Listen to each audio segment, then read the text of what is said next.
تو ظاہر سی بات ہے یہ بھی حدیث کے ہی الفاظ ہیں کہ یہ رسول اللہ صلی اللہ علیہ وسلم نے ارشاد فرمایا تھا کہ پھر تم یہ آیت پڑھو.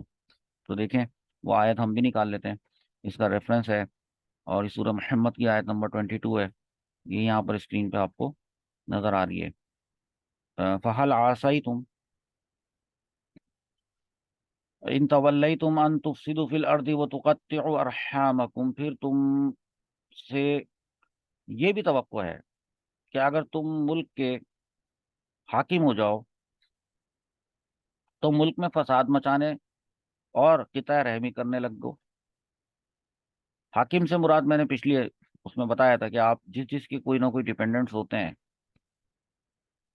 تو وہ ان کے اوپر حاکم ہوتا ہے. گویا کہ وہ لوگ اس کی ذمہ داری میں ہوتے ہیں، وہ لوگ اس کی رعایا ہوتے ہیں. اب بعض مرتبہ دیکھا گیا ہے کہ کچھ لوگوں کے پاس پیسہ آ جاتا ہے، دولت آ جاتی ہے، اور یا وہ پھر کسی بڑے عہدے پہ فائز ہو جاتے ہیں، اچانک سے کایا پلٹ ہو جاتی ہے. تو وہ ایسے دوسروں کی بھی کایا پلٹ کے رکھ دیتے ہیں کہ اپنے غریب رشتہ داروں کو بالکل ہی چھوڑ دیتے ہیں. کیا فرمایا؟ اولئک الذین لعنہم اللہ. یہی وہ لوگ ہیں اللہ نے ان پر لعنت کی ہے. فاصمہم، کر کے ان کو، واعمی ابصارہم، پھر انہوں نے اسما، اللہ تعالیٰ نے انہیں بہرا کر دیا، ابصاروں اور اندھا بھی کر دیا، بہرے اور اندھے کر دیا ان کو. اب ان کو کوئی کام کی بات نہ تو سنائی دیتی ہے نہ سمجھ میں آتی ہے. اگر سنا بھی دی جائے تو وہ سن بھی لیں گے، لیکن وہ بہرے ہیں کہ ان کو نہ تو قرآن کی بات سمجھ میں آئے گی، نہ حدیث کی بات سمجھ میں آئے گی، اور کسی بھی بڑے کی کوئی اچھی بات ان کی سمجھ میں نہیں آئے گی. بہرے ہیں وہ، کان ہیں ان کے لیکن وہ بہرے ہیں. آنکھوں سے دیکھ بھی لیں گے، حق کو دیکھ بھی لیں گے، تو تب بھی جو ہے وہ حق کو پہچانیں گے نہیں، دیکھ کر بھی جو ہے وہ حق کو چھوڑ دیں گے. اسی پر ایک سوال آپ نے پوچھا ہے کہ قاطع رحم کے سبب رحمت نازل نہ ہونے کا کیا معنی ہے؟ رحمت نازل نہ ہونا ویسے تو لعنت کو کہتے ہیں. کہ اللہ تعالیٰ نے لعنت فرمائی تو اس کا مطلب ہے کہ رحمت دور ہو گئی. دیکھیں، جو یہ قاطع بروزن فاعل ہے، توڑنے والا، تو اس میں آپ کو میں ایک بات بتاؤں. حضرت ابو ہریرہ رضی اللہ تعالیٰ عنہ سے ہی ایک مرتبہ رسول اللہ صلی اللہ تعالی وسلم کی حدیث روایت ہے، اور وہ فرماتے ہیں کہ حضور صلی اللہ تعالی وسلم یہ ارشاد فرما رہے تھے. اور وہ دراصل وہ حضور صلی اللہ تعالی علیہ وآلہ وسلم کی حدیث بیان کر رہے تھے. اور اس حدیث کو بیان کرتے ہوئے جب انہوں نے یہ جملہ ارشاد فرمایا، بڑا سننے والی بات ہے، کہ اگر ہماری محفل میں نا کوئی ایسا شخص بیٹھا ہوا ہے جس نے رشتہ داری کو توڑا ہے، یعنی رشتہ داری توڑنے والا، وہ ہماری محفل سے اٹھ جائے. جب رشتہ داری توڑنے پہ لعنت آ رہی ہے، لعنت آ رہی ہے، اللہ کی رحمت سے دوری آ رہی ہے، تو ظاہر سی بات ہے پھر لوگ ڈریں گے. اور اس کی اور جو صحابہ کرام ہے جب وہ حدیث آگے بڑھائیں گے اور آگے لوگوں کو سنائیں گے تو پھر ان کا اپنا انداز ہوگا. انہوں نے اسٹریٹ فارورڈ کہا کہ یہ جو میں حدیث بتا رہا ہوں نا، تو اس کے دوران اگر ہمارے محفل میں کوئی ایسا شخص بیٹھا ہے جو قاطع رحم ہے، کسی سے اس نے رشتہ داری توڑی ہے، رشتہ دار سے ہی رشتہ داری توڑی جاتی ہے، اور ہماری محفل سے اٹھ جائے. تو ایک نوجوان اٹھ گیا، اٹھا اور اٹھ کر اپنی پھپھی کے یہاں گیا. پھپھو ہوتی ہے نا، اور جن سے اس کا کئی سال پرانا جھگڑا تھا. پھر جا کے ان سے معافی مانگی. تو جب وہ دونوں ایک دوسرے سے راضی ہو گئے، ظاہر سی بات ہے پھپھو نے بھی کچھ کیا ہوگا تو انہوں نے بھی معافی مانگ لی. دونوں نے معافی مانگ لی. کئی سال کا پرانا جھگڑا تھا. جب دونوں ایک دوسرے سے راضی ہو گئے تو اس نوجوان سے پھپھی نے پوچھا کہ تم جاؤ دوبارہ، کہ تم جا کر اس کا سبب پوچھو کہ آخر ایسا کیوں ہوا. تو یعنی مطلب حضور کا حضرت ابو ہریرہ رضی اللہ تعالیٰ عنہ نے یہ کیوں فرمایا تھا کہ جو ہماری محفل میں ایسا شخص بیٹھا ہے جو رشتہ داری توڑنے والا ہے تو وہ اٹھ جائے. تو وہ جو نوجوان ہے وہ پھر آیا اسی محفل میں واپس، اور جب اس نے پوچھا تو حضرت ابو ہریرہ رضی اللہ تعالیٰ عنہ نے ارشاد فرمایا کہ میں نے رسول اللہ صلی اللہ علیہ وسلم یہ سنا ہے کہ جس قوم میں کوئی ایک شخص بھی اگر رشتہ داری توڑنے والا ہوتا ہے تو تو اس قوم پر اللہ کی رحمت کا نزول ہی نہیں ہوتا. حالانکہ پوری قوم نے، ہر شخص نے رشتہ داری نہیں توڑی ہے. ایک شخص جس نے رشتہ داری توڑی ہے اس کی وجہ سے پوری قومت اللہ کی رحمت، پوری قوم وہ والی جو ہے وہ اللہ کی رحمت سے یہ محروم رہ جاتی ہے. ایک سوال کا یہ جواب ہوا. اس کے بعد آئے گی اگلی حدیث نمبر 318. اس کا بھی مجھے ریفرنس نمبر، یہ میرے اسٹوڈنٹس ہی بتا رہے ہوتے ہیں، جو لوگ میری ریکارڈنگ سن رہے ہیں یہ ریفرنسز جو یہ بتا رہے ہوتے ہیں کہ یہ حدیث جو میں آپ کو بتا رہا ہوتا ہوں کہ یہ حدیث صحیح بخاری میں اس نمبر پر ہے، اور ترمذی میں، صحیح مسلم میں اس کا یہ ریفرنس ہے، اور پھر میں وہاں سے اوریجنل بک سے آپ کو دکھا رہا ہوتا ہوں. یہ میں نے اپنے اسٹوڈنٹس کو سکھایا ہوا ہے کہ کسی بھی حدیث کا ریفرنس کیسے تلاش کیا جاتا ہے، اور انہوں نے تلاش کر کے بہت سارے ریفرنسز تلاش کر کے رکھے ہوئے ہیں. تو میں کلاس کے دوران پھر انہیں سے پوچھ لیتا ہوں، ریکارڈنگ کو پاز کر کے پھر وہ مجھے بتاتے ہیں، تو پھر میں آپ کو یہاں پر اسکرین پہ دکھاتا ہوں. اچھا، اب ہم یہ اگلی حدیث پہ چلیں گے. لہذا اس حدیث کا ریفرنس صحیح بخاری میں ہے، صحیح مسلم میں بھی ہے. صحیح بخاری میں جو میں نے ابھی آپ کو حدیث دکھا رہا ہوں اسکرین پہ نظر آ رہی ہے، یہ 5971 ہے، 5971. اور اس کو میں ابھی کٹ رہا ہے تھوڑا سا پورشن، تو میں اس کو آپ کو پڑھ کے اس کا ترجمہ پہلے بتا دیتا ہوں. اور پھر ہم سے جو سوال اس بارے میں پوچھا گیا ہے وہ سوال ہے دراصل یہ کہ اچھے سلوک کا زیادہ حقدار کون ہے. زیادہ. تو اور پھر اگلا سوال یہ بھی قائم ہوا ہے کہ کیا ماں کا حق باپ سے بڑا ہے؟ اعظم کا مطلب ماں کا حق زیادہ ہے باپ کے مقابلے میں. اور ماں کا حق زیادہ ہونے کا مطلب کیا ہوتا ہے؟ زیادہ ہے تو کیا ہے، کیا کریں پھر، کیا کرنا چاہیے. اچھا، پھر دوسری بات یہ کہ بوڑھے ماں باپ کی دعا کی اہمیت کیا ہے. اب یہ سارے سوالات کے میں اکٹھے آپ کو جواب اب دوں گا. تو حدیث کو میں آپ کو ذرا آسان الفاظ میں پڑھ کے بتاتا ہوں کہ یہ حدیث بھی حضرت ابو ہریرہ رضی اللہ تعالیٰ عنہ سے ہی مروی ہے. اور وہ فرماتے ہیں کہ ایک شخص نے رسول اللہ صلی اللہ علیہ وسلم کی خدمت میں حاضر ہو کر عرض کی کہ یا رسول اللہ صلی اللہ علیہ وسلم، لوگوں میں میرے اچھے برتاؤ کا زیادہ حقدار کون ہے؟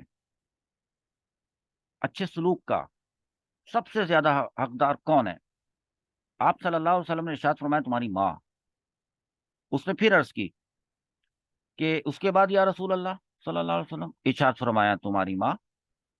اس نے پھر تیسری مرتبہ عرض کی کہ یا رسول اللہ اس کے بعد کون؟ تو حضور صلی اللہ علیہ وسلم نے پھر یہی ارشاد فرمایا کہ تمہاری ماں. اس نے چوتھی مرتبہ پھر سوال پوچھا کہ یا رسول اللہ اس کے بعد کون؟ تو فرمایا کہ تمہارا باپ. اب دیکھیں، تین سوال کے جواب اور پھر چوتھے سوال کا جواب. اور دوسری ایک اور روایت میں یہ ہے کہ اس شخص نے یوں عرض کی تھی کہ یا رسول اللہ صلی اللہ علیہ وسلم، لوگوں میں میرے اچھے سلوک کا زیادہ حقدار کون ہے؟ تو آپ صلی اللہ علیہ وسلم نے ارشاد فرمایا تھا، ایسے ارشاد فرمایا تھا، دیکھیں آپ یوں سنیں، تمہاری ماں، تمہاری ماں، پھر تمہاری ماں، پھر تمہارا باپ، پھر تمہارا قریبی رشتہ دار، پھر تمہارا قریبی. یہ دو مرتبہ فرمایا تھا. تو آپ نے یہ اس حدیث سے آپ کو پتہ چل گیا کہ سب سے زیادہ جو جو حق ہے وہ ماں کا ہے. لیکن اس کا یہ مطلب نہیں ہے کہ خدا نخواستہ جو باپ کی اہمیت کو، میں نے آپ کو پچھلی ایک کلاس کے اندر میں نے آپ کو قرآن پاک کی ایک آیت بتائی تھی، جس میں یہ آیا تھا وَوَصَّيْنَا الْإِنسَانَ بِوَالِدَيْهِ إِحْسَانًا، ہے نا؟ یاد آ رہی ہے کچھ؟ حملتہ امہ کرہن. ہم نے تاکید کی آدمی کو، انسان کو، کہ وہ اپنے ماں باپ کے ساتھ نیک برتاؤ کرے. اس کی ماں نے اسے پیٹ میں رکھے رہی، اس کی ماں تکلیف سے اسے پیدا کیا، اس کو جنا تکلیف سے، تکلیف تکلیف تکلیف، اس کا پیٹ میں رہنا تکلیف، اور پھر وہ دودھ پلانا، پھر دودھ کا چھوٹنا 30 مہینے میں. تو اس آیت کریمہ میں تو اللہ تعالیٰ نے ماں باپ دونوں کے حق میں تاکید فرمائی ہے. پھر ماں کو لیکن خاص طور سے الگ سے دیکھیں کاؤنٹ کیا ہے اس آیت کے اندر. اور ماں کی ان سختیوں تکلیفوں کو جو اسے حمل کے اور ولادت کے اور 2 برس تک اپنے اپنا خون مطلب گویا کہ دودھ پلانے میں جو پیش آئیں، تو جن کے بعد اس کا حق بہت زیادہ بڑا ہو گیا۔ ہاں، یہ اس وقت میں نے آپ کو سورہ لقمان کی آیت نمبر 14 بتائی تھی، پچھلی ویڈیو میں ہے وہ، اس کو پڑھیں تو پھر آپ کو پتہ چلے گا۔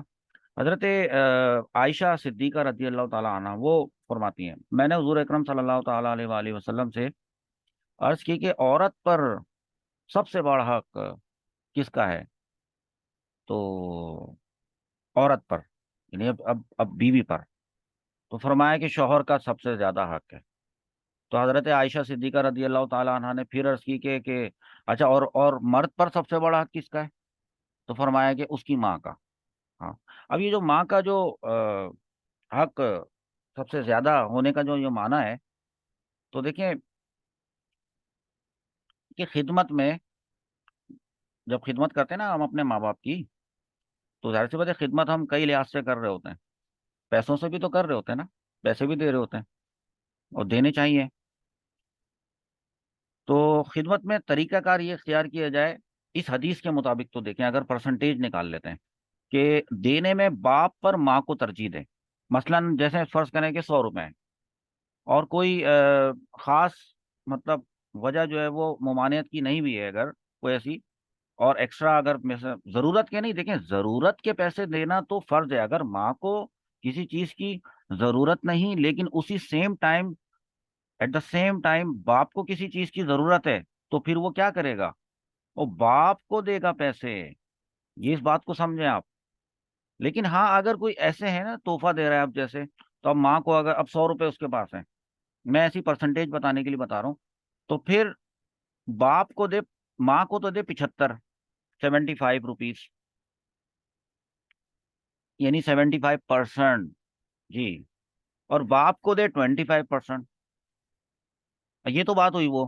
اب سوچیں اگر سچویشن ایک صورت حال سمجھتے ہیں کہ اگر ماں باپ دونوں نے نا ایک ساتھ آپ سے پانی مانگا، یعنی ابو نے بھی بولا بیٹا پانی پلانا، امی نے بھی بولا پانی پلانا، ایک ساتھ پانی مانگ لیا، اب وہ پانی لے کر آیا، بوتل اس کے ہاتھ میں، گلاس اس کے ہاتھ میں، وہ نکال کے تو وہ سب سے پہلے اپنی ماں کو پلائے، پھر اپنے باپ کو پلائے ہیں۔ یا دونوں اگر سفر سے آئے ہیں، امی ابو کہیں سے گئے ہوئے تھے، اب وہ وہاں سے واپس آئے ہیں، تو اب ظاہر سی بات ہے بہت سے لوگ ہیں خوش نصیب ہیں، وہ ہاتھ پیر دباتے ہیں اپنے ماں باپ کے کہ آپ تھک گئے ہوں گے، تو پھر اب تو دونوں ہی سفر سے آئے ہیں بھائی، دونوں دونوں تھکے ہوئے ہیں، تو ان دونوں کی خدمت کرے گا، پہلے ماں کے پاؤں دبائے پھر باپ کے دبائے۔ ہاں، بس اس میں یہ نہ ہو نا کہ دیکھیں اب امی ابو میں ہی لڑائی کروا دیں، یہ تھوڑی ہوتا ہے۔ اتنا شعور تو اللہ تعالیٰ نے دیا ہے نا انسان کو، اگر ان کے اچھا فرض کرو کہ اگر امی ابو میں لڑائی ہوئی ہوئی ہے، اب گھر میں جھگڑا چل رہا ہے، تو پھر ظاہر سی بات ہے کچھ بھی نہ کہے، خاموشی اختیار کرے، امی ابو کے معاملات میں بیچ میں نہ گھسے، جی۔ لیکن اگر ضرورت پیش آ جاتی ہے کہ تھوڑا بڑے ہو گئے ہو تم خاتون ہو، تم بڑی ہو گئی ہو، تمہاری بات تمہارے امی ابو بھی سنتے ہیں اور تمہیں بولنے کی اجازت بھی دے دیتے ہیں، امی تم سے شکایت کرتی ہیں تمہارے ابو کی، اور ابو تم سے شکایت کرتے ہیں تمہاری امی کی، دیکھو اس عورت نے کیسا کیا میرے ساتھ، وغیرہ وغیرہ، تو پھر ایسی صورت میں حق کا تو ساتھ دے گی نا، جو حق بات حق پر ہوگا، لیکن بہرحال مطلب حدیث سے تو یہ لگ رہا ہے کہ ماں کا ساتھ دے، وہ صورت یہ بنے گی کہ باپ جو ہے وہ ناحق ہو تو پھر نہ، تو پھر خاموش نہ رہے، مطلب خاموش رہنے کا ہی حکم دیا ہے۔ لیکن اب دیکھ رہی ہے کہ باپ غلطی کر رہا ہے، اور یہ باشعور بھی ہے، شرط یہ ہے کہ وہ باشعور بھی ہے اور باپ غلطی کر رہا ہے، تو ایسی صورت میں تو پھر ظاہر سے بتائے اب تو خاموش رہنا ٹھیک نہیں ہے، ماں کا ساتھ دے ادب میں، دائرے میں رہتے ہوئے، یہ باپ سے بدتمیزی کرنے کو کوئی نہیں کہہ رہا ہے، یہ تھوڑی کہ وہ سخت اپنے باپ سے ہی سختی کرے، اسے جوابات دینے شروع کر دے، بے ادب طریقے سے آنکھیں نکال کے باپ سے بات کرے، ایسے تھوڑی ہوتا ہے، یہ ساری باتیں حرام ہیں، یہ اللہ تعالیٰ کو یہ ناراض کرنے، مطلب اللہ تعالیٰ کی عذاب کو دعوت دینے والی بات ہے۔ اس طرح نہ تو ماں کی اطاعت ہو رہی ہے، نہ باپ کی اطاعت ہو رہی ہے، بلا وجہ بیچ میں لڑائی میں گھسنا، تو ایسی صورت میں دیکھیں اسے ماں باپ میں سے کسی ایک کا ساتھ دینا ہرگز جائز نہیں ہے،